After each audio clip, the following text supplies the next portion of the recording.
आज हम चर्चा करेंगे द हिंदू में प्रकाशित एक आर्टिकल के ऊपर जिसका शीर्षक है the upcoming crisis in Indian federalism. तो यहाँ पर क्या बोलने का प्रयास किया जा रहा है लेखक के द्वारा? तो यहाँ पर ये बोलने का प्रयास किया जा रहा है कि अभी जो वर्तमान में जो लोकसभा की संरचना है, लोकसभा हम जानते हैं कि भारतीय जो संसद है वो 3 चीज़ों से मिलकर बना हुआ है। थोड़ा समझ लेते हैं इस चीज़ को। एक तो है लोकसभा, दूसरा राज्यसभा और तीसरा है प्रेसिडेंट। तो इन 3 चीज़ों से मिलकर क्या बना हुआ है? हमारा संसद बना हुआ है। तो उसमें से जो लोकसभा है ये निम्न सदन है। इसमें जनता जो है डायरेक्ट अपने प्रतिनिधियों का चुनाव करती है और इसमें जो सीटों का बंटवारा किया गया है वो पॉपुलेशन के आधार पर किया गया है। तो अभी इसमें जिस सेंसस या जिस जनगणना का प्रयोग किया जा रहा है वह 1971 की जनगणना का प्रयोग किया जा रहा है। और कब से चालू हुआ है, कब से चालू हुआ है, कब से प्रारंभ है, कब से चल रहा है? 1971 सेंसस 1976 से। जबकि हमारा संविधान बोलता है कि हर 10 वर्ष में जनगणना होगी और जनगणना के पश्चात जो रिजल्ट आएगा उसके हिसाब से क्या किया जाएगा? लोकसभा में सीटों का बंटवारा किया जाएगा, उसकी संरचना, सीटों की संरचना में चेंजेस किया जाएगा। लेकिन अब यहाँ पे दिक्कत क्या हुआ? यहाँ पे दिक्कत ये हुआ कि भारत को अगर 2 भागों में बांट सकते हैं हम, नॉर्थ और साउथ। तो नॉर्थ के स्टेट्स ने उतना अच्छा काम नहीं किया पॉपुलेशन कंट्रोल को लेके, और साउथ के स्टेट्स ने क्या किया? बहुत अच्छा काम किया पॉपुलेशन कंट्रोल को लेके, जिसकी वजह से नॉर्थ के राज्यों में ज़्यादा पॉपुलेशन बढ़ गया और साउथ के राज्यों में पॉपुलेशन कम बढ़ा। तो इसी बात को ध्यान में रखते हुए कि कहीं जो रिप्रेजेंटेशन है वो अनइक्वल ना हो जाए, मतलब नॉर्थ का पॉपुलेशन ज़्यादा है इसलिए उसका रिप्रेजेंटेशन ज़्यादा ना हो जाए लोकसभा में, और साउथ का पॉपुलेशन कम है तो उसका रिप्रेजेंटेशन कम ना हो जाए लोकसभा में। इस चीज़ को ध्यान में रखते हुए अभी जो लोकसभा की जो संरचना है, जो सीटों का बंटवारा है, वो 1971 के जनगणना के हिसाब से हुआ है। लेकिन अभी क्या होने वाला है? अभी ये होने वाला है कि 2026 के बाद लोकसभा के सीटों का में फिर से पुनर्वितरण किया जाना है, और इसके लिए आधार क्या बनेगा? इसके लिए आधार या तो 2021 की जनगणना बनेगी या 2031 की जनगणना बनेगी। तो इसकी वजह से बहुत सारे प्रॉब्लम्स क्रिएट हो सकते हैं भारत के संघात्मक संरचना पे, संघात्मक स्ट्रक्चर्स के ऊपर। तो ये जो आर्टिकल है इसी के ऊपर आगे चर्चा करता है। तब इसकी वजह से क्या प्रॉब्लम होगा? इसकी वजह से ये प्रॉब्लम होगा कि जो जिसकी जनसंख्या ज़्यादा है उनका रिप्रेजेंटेशन ज़्यादा बढ़ जाएगा, और जिनकी जनसंख्या कम है, जिन राज्यों की जनसंख्या कम है तो उनका रिप्रेजेंटेशन कम हो सकता है। तो ऑब्वियस सी बात है कि साउथ के जो राज्य हैं उनका रिप्रेजेंटेशन क्या हो सकता है? लोकसभा में कम हो सकता है। तो इसकी वजह से क्या होगा? इसकी वजह से बहुत सारे प्रॉब्लम्स क्रिएट होने वाले हैं। अब इस आर्टिकल को आगे समझने से पहले ये भी समझ लेते हैं कि आर्टिकल 1 कहता क्या है। आर्टिकल 1 जो है भारतीय संविधान का, वो ये कहता है कि भारत जो है यूनियन ऑफ स्टेट्स होगा। यूनियन ऑफ स्टेट्स का मतलब क्या? कि भारत राज्यों का एक संघ होगा। मतलब कोई भी राज्य भारत से बाहर नहीं निकल सकता अपनी मर्जी से। यहाँ पर पहले संघ का गठन किया गया है, उसके बाद राज्यों का गठन किया गया है। इसलिए भारत को क्या कहा जाता है? इसलिए भारत को कहा जाता है यूनियन ऑफ स्टेट्स। ये कौन बोलता है? ये बोलता है आर्टिकल 1। और साथ में यहाँ पर क्या है? यहाँ पर जो राज्य हैं उसको उनका ना खुद का संविधान है और नहीं वो अपने, मतलब यहाँ पर डुअल सिटीजनशिप नहीं है। मतलब ऐसा नहीं है कि जैसे यूएस में है। यूएस में क्या होता है? जैसे कोई व्यक्ति जो है सपोज टेक्सास राज्य का नागरिक है और टेक्सास राज्य में निवास करता है तो वो टेक्सास राज्य का भी नागरिक होगा, और चूंकि यूएस के अंतर्गत टेक्सास आता है इसलिए वो यूएस का भी नागरिक होगा। मतलब वहाँ पे डुअल सिटीजनशिप है, दोहरी नागरिकता है। लेकिन भारत में क्या है? भारत में एकल नागरिकता को अपनाया गया है। क्यों अपनाया गया है? क्योंकि भारत जो है यूनियन ऑफ स्टेट्स है, राज्यों का संघ है। तो इसकी वजह से यहाँ पे संघ को कम पावर मिला हुआ है और संघ को अधिक पावर मिला हुआ है और राज्यों को कम पावर मिला हुआ है।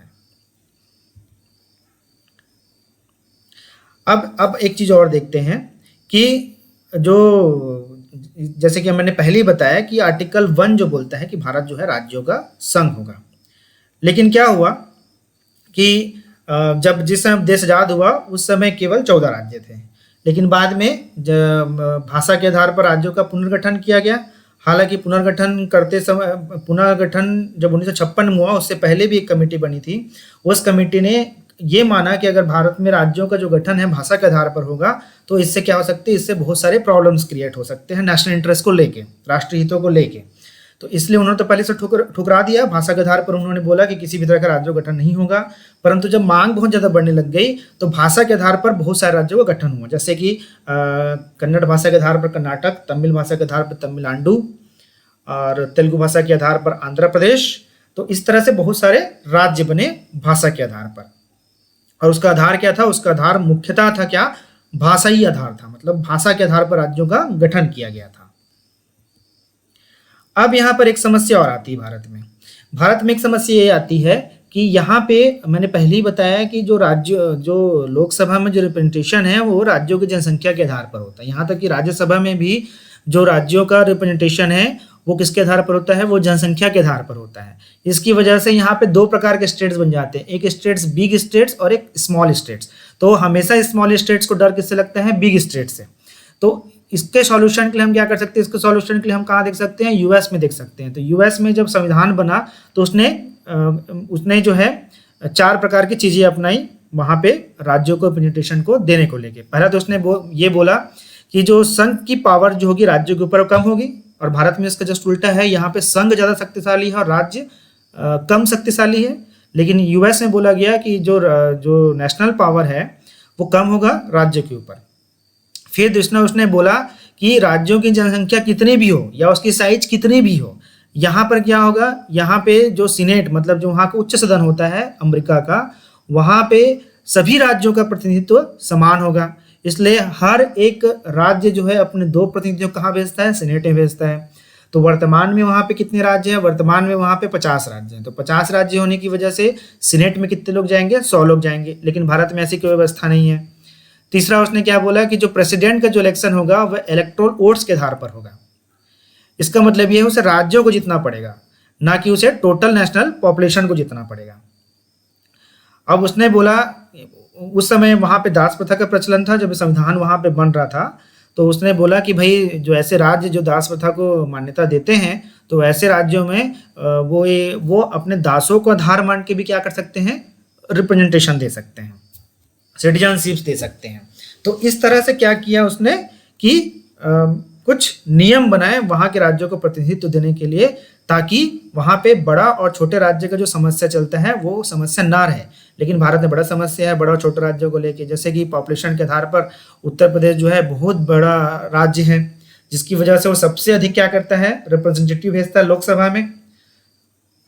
तो इसकी वजह से क्या होता है कि एक देखा जाए तो एक असमानता पैदा हो जाती है। जो पूर्वोत्तर के राज्य है उनका आवाज़ बहुत कम पहुंच पाता है।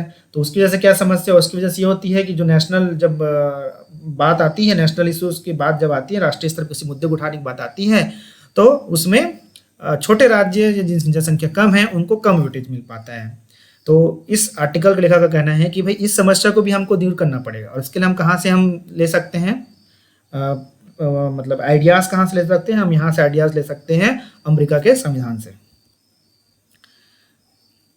लेकिन ऐसा नहीं है कि वहाँ का संविधान पूरी तरह से बहुत अच्छा ही है। वहाँ पर भी एक लेजिस्लेशन है जिसका नाम है फिलिबस्टर। उसकी वजह से क्या होता है कि वहाँ पे जो अल्पसंख्यक हैं, अल्पसंख्यक ऐसे राज्य हैं जो प्रीडोमिनेटली वाइट हैं, मतलब जहाँ पे गोरे लोगों का निवास स्थान है, और जो रूरल हैं उनकी आवाज़ कई बार ज़्यादा पहुँच जाती है कहाँ पे? सीनेट में। और जो बहुत सारे ऐसे रिफॉर्म के मुद्दे हैं जो राष्ट्रीय स्तर पर बहुत जरूरी होते हैं, वो इस फिलिबस्टर लेजिस्लेशन के कारण क्या होते हैं? समाप्त हो जाते हैं। वो रिफॉर्म पे बात ही नहीं हो पाती है, उस पर वोटिंग ही नहीं हो पाती फिलिबस्टर लेजिस्लेशन के कारण। तो ऐसा नहीं है कि यूएस का जो संविधान है वो बहुत ज़्यादा मतलब किसी भी समस्याओं से ग्रसित नहीं है, वहाँ भी समस्याएं हैं। तो हम जब भी, इसलिए लेखक का कहना है कि हमें इस बात को भी ध्यान रखना पड़ेगा कि हम यूएस के संविधान से तो आइडियाज़ लें, मोटिवेशन लें, लेकिन इस चीज़ का भी ध्यान रखें वहाँ पर फिलिबस्टर लेजिस्लेशन नाम का एक चीज़ है, जिसकी वजह से क्या होता है कि कई बार अल्पसंख्यकों की बात को कुछ ज़्यादा ही चल जाती है और बहुसंख्यकों की बात नहीं चल पाती, या बड़े बड़े रिफॉर्म नहीं हो पाते।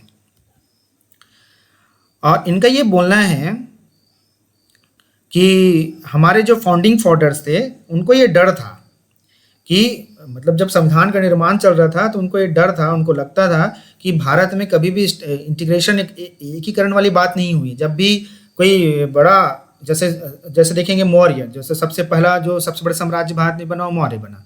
फिर जैसे ही मौर्य साम्राज्य का पतन हुआ उसके बाद देखते हैं कि भारत बहुत सारे छोटे छोटे राज्यों में बढ़ गया। उसके बाद गुप्तों के समय में थोड़ा सा स्ट्रांग हुआ। उसके बाद फिर से डिसेंट्रलाइजेशन की प्रक्रिया यहाँ प्रारंभ हो गई, राज्य अलग होने लग गए साम्राज्य से। उसके बाद अगर हम देखें तो उसके बाद मुगलों के समय में जाके एक बड़ा जो हमको एक नेशनल इंटीग्रेशन नजर आता है, लेकिन जैसे ही मुगलों का पतन हुआ वैसे नेशनल इंटीग्रेशन फिर से समाप्त हो गया। फिर हमें नेशनल इंटीग्रेशन कब नजर आता है? ब्रिटिशर्स के समय में नजर आता है, ब्रिटेन के शासन के समय में नजर आता है। फिर इसीलिए इस चीज को देखते हुए, मतलब इतिहास को देखते हुए, हमारे जो कॉन्स्टिट्यूशन मेकर्स थे, जो हमें संविधान निर्माता थे, उन्हें इस बात का डर था कि कहीं ऐसा ना हो जाए यार कि हम अगर राज्यों को ज्यादा शक्ति दे दें तो संघ कमजोर ना हो जाए, और संघ कमजोर होने से राज्यों में विघटनकारी प्रवृत्तियां ना बढ़ जाएं। इसीलिए क्या किया गया, यहाँ पे संघ को ज्यादा पावर दिया गया। और इसीलिए शुरू में क्या हुआ था कि 1956 में के पहले भाषा के आधार पर राज्यों को मान्यता देने की बात, जो डिमांड जो उठ रही थी, उसको मना कर दिया गया था।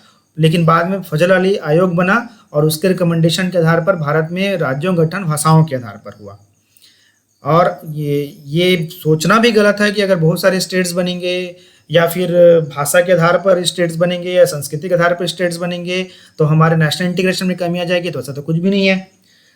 जैसे छत्तीसगढ़ जो राज्य है वो छत्तीसगढ़ी भाषा के आधार पर नहीं बना है, बल्कि वे कल्चर के आधार पर बना है। मध्य प्रदेश का कल्चर अलग था, छत्तीसगढ़ का जो कल्चर था वो अलग था। इसकी वजह से यहाँ पर एक डिमांड उठा कि एक अलग सेपरेट राज्य बनाना चाहिए। उसी तरह से हम देख सकते हैं उत्तराखंड का मामला दे सकते हैं, उसी तरह झारखंड का मामला दे सकते हैं।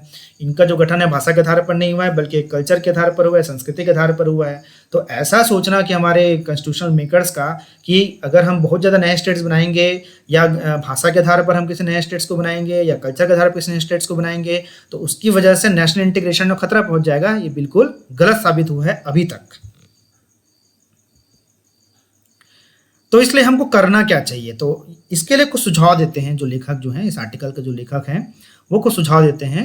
उनका सबसे बड़ा सुझाव तो ये है कि यार हमें जो छोटे राज्य हैं उनका डर दूर करना चाहिए, है ना। तो जैसे कि उनकी बाउंड्रीज में चेंजेस करने का जो अधिकार है कॉन्स्टिट्यूशन वगैरह में, उसमें कुछ चेंजेस लेके आना चाहिए उनका डर, ताकि उनका डर दूर हो सके।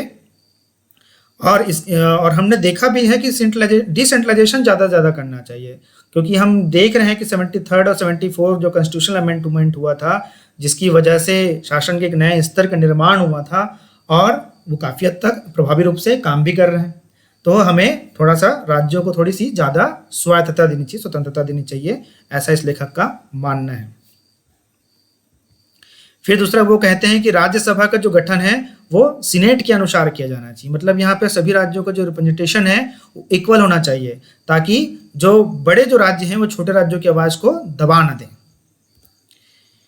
फिर तीसरा ये चीज बोलते हैं कि जब भी वित्तीय मामलों में अगर हम कुछ चेंजेस लेके आए राज्यों से संबंधित, जैसे जीएसटी है, जीएसटी की वजह से वित्तीय मामले बहुत ज्यादा चेंज हो गए हैं केंद्र और राज्यों के बीच में। तो इनका ये मानना है कि अगली बार जब हम कोई भी ऐसा परिवर्तन करें जिसकी वजह से क्या हो कि राज्यों के बीच धन का जो बंटवारा होता है उसमें चेंजेस आए, तो उसके लिए जरूरी है कि सभी राज्यों की सहमति हो। अभी क्या होता है कि अभी आधे से अधिक राज्यों का सहमति प्रदान कर देते हैं, तो इस जीएसटी टाइप से जो बिल होते हैं वो क्या हो जाते हैं, मान्य हो जाते हैं, वो संविधान संशोधन मान लिए जाते हैं। लेकिन इसके जगह पर लेखक का ऐसा सुझाव है कि उसकी जगह पर हम ये अच्छा कर सकते हैं कि हम क्या करें कि राज्यों, मतलब सभी राज्यों की सहमति होनी चाहिए। इस तरह से जो चेंजेस होता है, जिसमें धन का बंटवारा वाला जो चेंजेस होता है, जो वित्तीय मामले होते हैं, उसमें सभी राज्यों की सहमति होनी चाहिए, तब जाके क्या हो पाएगा कि सभी राज्यों का बराबर प्रोग्रेस हो पाएगा। अभी जीएसटी की वजह से कुछ समस्याएं भी हैं, जीएसटी की वजह से कुछ समस्याएं हमने देखा ही था। अभी कोविड के जब कोविड से रिलेटेड जो मेडिकल सामान की बात आ रही थी, तो कुछ राज्य को मानना था कि टैक्स घटाना चाहिए और कुछ राज्यों को मानना था टैक्स नहीं घटाना चाहिए। तो उसकी वजह से बहुत समय तक डिसीजन लेने में क्या हुआ, कठिनाई भी हुआ। इसके अलावा राज्यों का जो वित्तीय स्थिति है वो भी प्रभावित हो रहा है, क्योंकि संघ जो है कोरोना की वजह से उसको भी वित्तीय समस्याओं से गुजरना पड़ रहा है, और राज्यों का जो पैसा है उसको देने में क्या कर रहे हैं, लेट कर रहा है। और उसी तरह से लेखक का ऐसा मानना है कि जो भारत में हैं दो प्रकार के लोग हैं, बहुसंख्यक और अल्पसंख्यक किस्म के लोग हैं। तो अल्पसंख्यक मामलों से संबंधित या भाषा के मामलों से संबंधित या धर्म के मामलों से संबंधित अगर कोई भी डिसीजन अगर ले रहे हैं तो उसमें एक तरह से क्या होना चाहिए, एक आम सहमति वाली जो बातें हैं उसको जब पास किया जाए तब इस बात का ध्यान रखा जाए कि उसमें ओवरऑल सबकी मतलब उसमें सुपर मेजॉरिटी वाला जो कॉन्सेप्ट है वो लागू किया जाए, ना कि सिंपल मेजॉरिटी वाला कॉन्सेप्ट, ताकि अल्पसंख्यकों का भी विश्वास क्या है भारतीय संघ के ऊपर बना रहे। फिर इनका बोलना ये है कि जो बिगर स्टेट्स हैं, अगर वो पॉसिबल हो, अगर जो बिगर स्टेट्स हैं उनको छोटे स्टेट्स में बांट दिया जाना चाहिए। तो इसके ऊपर क्या बोल रहे हैं, इनके ऊपर एक तरह से देश भर में एक विचार विमर्श होना चाहिए। अब ये कंक्लूड करते हैं, कंक्लूड करते हुए कहते हैं कि ठीक है, हम मान गए कि भारत के जो ऐतिहासिक चीज़ें हैं उसे देखते हुए ज़रूरी था कि यहाँ पर एक मजबूत संघ की स्थापना की जाए, लेकिन अब समय आ चुका है और हमने अपने अनुभवों से देख भी लिया है कि ऐसा नहीं है कि अगर राज्यों को ज़्यादा पावर देते हैं तो भारत से अलग होने का प्रयास करेंगे, बल्कि अगर हम ज़्यादा उनको पावर देते हैं तो कहीं ना कहीं वो क्या करेंगे, लोगों की भलाई के लिए काम ही करेंगे। लोगों का जितना ज़्यादा भला होगा उतनी ज़्यादा उनका जुड़ाव राष्ट्र के साथ होगा, उतनी ज़्यादा राष्ट्रवाद की भावना फलेगी फूलेगी। तो इस बात को हम क्या करना चाहिए, ध्यान रखना चाहिए कि भारत की एकता और अखंडता को बनाए रखते हुए राज्यों को थोड़ा सा ज़्यादा पावर दिया जाना चाहिए, और इसकी वजह से क्या होगा, भारत में संघ भी बना रहेगा और लोकतंत्र भी सुचारू ढंग से चल पाएगा। तो आज के वीडियो लेक्चर में इतना ही। अगले वीडियो लेक्चर में एक नए टॉपिक पर हम क्या करेंगे, चर्चा करेंगे।